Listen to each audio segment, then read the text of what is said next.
राज्यामध्ये गेल्या अनेक दिवसांपासून शालार्थ आय.डी. घोटाळा गाजत आहे.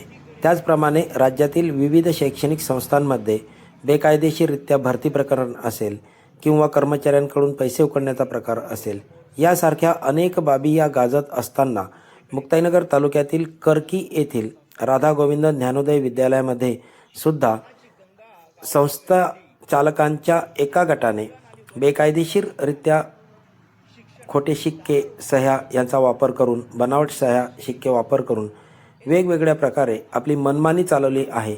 या संदर्भात अंमळनेर येथील सामाजिक कार्यकर्ते अनंत निकम यांनी एक व्हिडिओ जारी केला आहे. बघूया अनंत निकम काय म्हणत आहे. जय महाराष्ट्र मित्रांनो, एकीकडे शिक्षण संस्था आणि त्यातला भ्रष्टाचार ह्या गोष्टी आपण प्रखरतेने जनतेसमोर, सरकारसमोर मांडत असताना दुसरीकडे काही जे संस्था चालक, चांगले संस्था चालक आहे, ज्यांनी ज्ञानाची गंगा गावोगावी आणली आणि बहुजन आणि वंचित घटकांना शिक्षणाचे दार उघडले, असे S.A. भोईसर अंतुर्ली, तालुका मुक्ताईनगर, ज्ञानोदय मंडळ अंतुर्ली यांचे अध्यक्ष, ज्यांनी हजारो मुलांना जात, धर्म, वर्ण, वेश, भूषा न बघता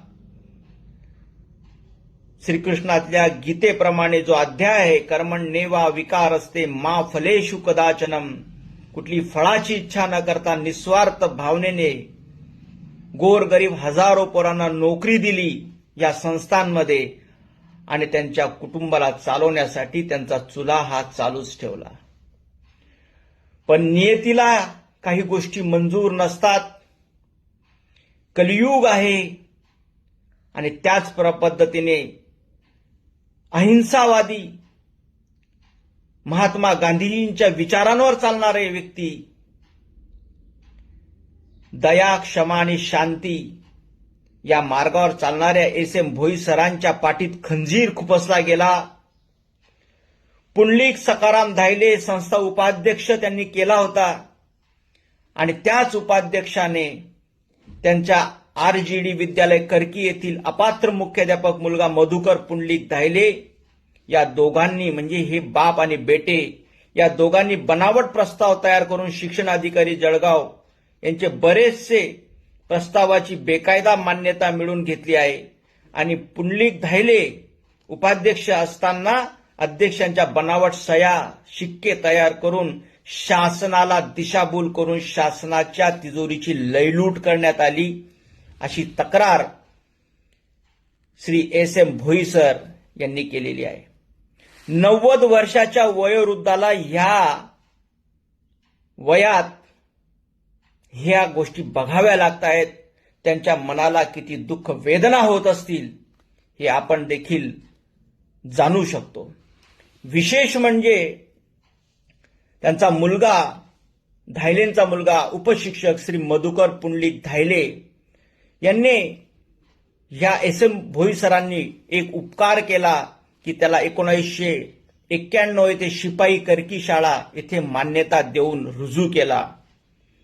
उपाध्यक्षांचा मुलगा आहे, पुंडलिक सखाराम धायले यांचा मुलगा आहे, माझ्या मित्राचा मुलगा आहे, म्हणून शिपाई म्हणून रुजू केला. त्यावेळेस त्याचं शिक्षण यशस्वी होतं. यांनी काय केलं, शिपाई रुजू होऊन एकीकडे BA देखील डिग्री त्यांनी रेग्युलर केली. म्हणजे एकीकडे शासनाला दाखवायचं की आम्ही नोकरी करतोय आणि शासनाकडनं गलेलठ्ठ पगारही घ्यायचा, आणि दुसरीकडे शाळेत न जाता शिष्यवृत्ती देखील शासनाची घेऊन रेग्युलर BA करणे, अशातला हा सगळा गोंधळ या मधुकर पुंडलिक धायले यांनी केला. आणि आता RGD करकी येथील मुख्याध्यापक बनून बसलेले आहेत.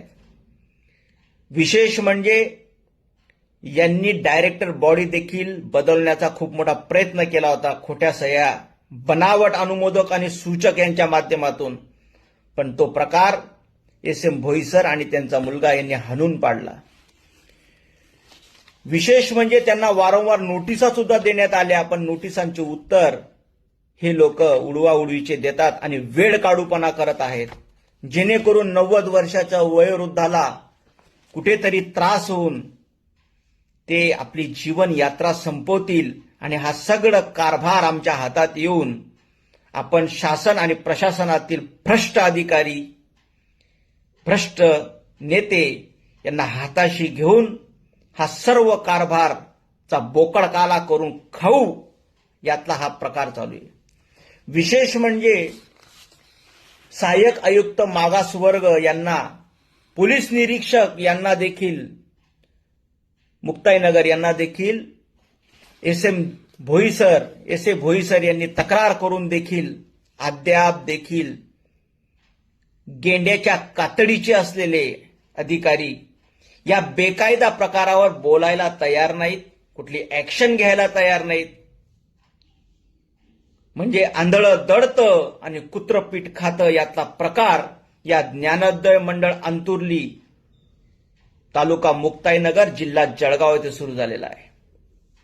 याच्यावर वाचा फोडण्यासाठी एक सक्षम पत्रव्यवहार तयार करणे किंवा मेहरबान न्यायालयात, उच्च न्यायालयात जाणे हा पर्याय, हा विकल्प आता एस.एम. जोशी सर जे आहेत, एस.ए. जोशी सर यांच्या पुढे आलेला आहे. एकीकडे प्रतिभाताई यांच्याबरोबर काम करणारे, माननीय एकनाथरावजी खडसे यांच्याबरोबर काम करणारे आणि बहुजनांना आणि वंचित घटकांना न्याय देणारे एस.ए. जोशी सर 90व्या वर्षी आता कोर्टाचे दार ठोठावतील का? हा समाज, ही शासकीय यंत्रणा त्यांना न्याय देणार का? यावरच आमचं सगळ्यांचं लक्ष लागू नये. तरी वेळोवेळी आपल्याला सोशल मीडियाच्या माध्यमातून, व्हिडिओच्या माध्यमातून या सर्व गोष्टींची अपडेट मी देत राहील. तरी एस.ए. भोईसर यांना दीर्घ आयुष्य लाभो आणि न्यायाचा लढा ते लढो आणि त्यांना यश मिळो, असं भगवंत चरणी मी प्रार्थना करतो. जय हिंद, जय महाराष्ट्र मित्रांनो.